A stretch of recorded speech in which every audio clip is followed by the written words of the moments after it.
पाक भारत अमन BJP को कबूल नहीं है। भारत में मुज़ाकरात की हिमायती भी दहशतगर्द करार दे दिए गए। भारतीय मीडिया के मुताबिक 117 भारतीय और पाकिस्तानी शख्सियात की अमन अपील पर मबनी खुले खत पर बीजेपी और भारतीय शिद्दत पसंद हलकों ने शदीद तनकीद की है। मकबूजा कश्मीर और भारत की नुमाया शख्सियात ने वज़ीर आज़म शहबाज शरीफ को पाकिस्तान से रवाबित बहाल करने की तजवीज़ दी थी। गोदी मीडिया को अमन की बात करने वालों को दहशतगर्द करार देने का खुला लाइसेंस दे दिया गया। बीजेपी ने पाक भारत राबते बहाल करने की भारतीय आवाज़ों को मुस्तरद कर दिया। खुले खत पर फारूक अब्दुल्ला, महबूबा मुफ्ती और उमर फारूक के दस्तखत हैं।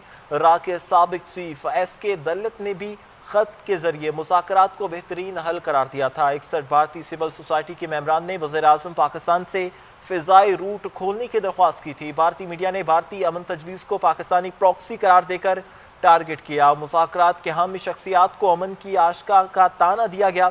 बीजेपी की शह पर मखसूस भारतीय चैनल्स ने अमन पसंद भारतीयों और कश्मीरियों की किरदार कुशी की।